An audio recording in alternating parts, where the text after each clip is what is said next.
बरसहीं सुमन हर्षि। जैसा में तो मैंने तो पंडित टुपचंद पर सबका स्वागत करती है। इस प्रसंग का वर्णन लंका कांड में मिलता है। इस प्रसंग में भगवान श्री रामचंद्र जी रावण को युद्ध में मारकर माता सीता को ले आते हैं और उनकी अग्नि परीक्षा करवाते हैं। उसके बाद सभी देवता प्रसन्न होकर पुष्प वर्षा करते हैं। बरसहीं सुमन हर्षि सुर बाजहीं गगन निशान, माँ वहीं किन्नर सुर बधू नाचहीं चढ़ी विमान। जनक सुता समेत प्रभु शोभा अमित अपार, देखी भालू कपि हर्षे जय रघुपति सुखसार।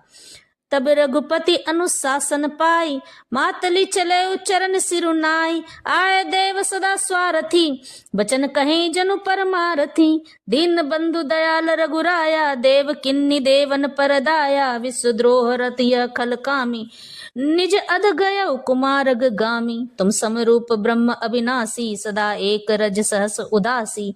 अकल अगुण अज अनव अनामय, अजित अमोघ शक्ति करुणामय।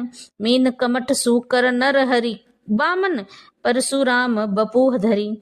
जब जब नाथ सुरन दुख पायो, नाना तनु धरी तुम्हें नसायो। यह खल मलिन सदा सुरुद्रोही, काम लोभ मद रत अति कोही। अधम शिरोमणि तब पद पावा, यह हमरे मन विस्मय आवा। इस पर देवता हर्षित होकर फूल बरसाने लगे, आकाश में डंके बजने लगे, किन्नर गाने लगे, विमानों पर चढ़ी अप्सराएं नाचने लगी।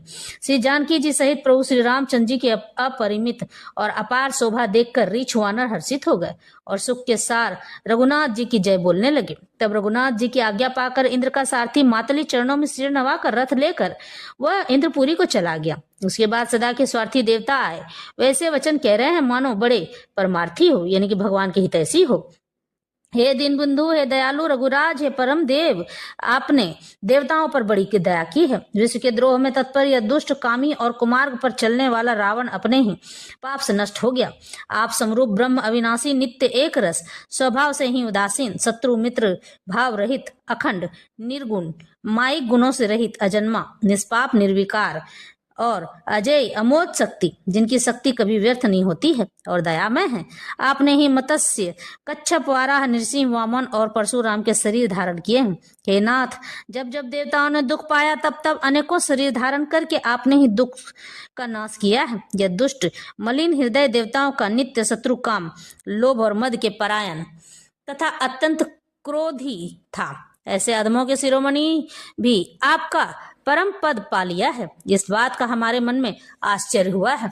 इस तरह से इंद्र देव और सभी देवताएं भगवान श्री रामचंद्र जी का गुणगान गाने लगते हैं। भगवान श्री रामचंद्र जी उन सभी के प्रणाम को स्वीकार करते हैं।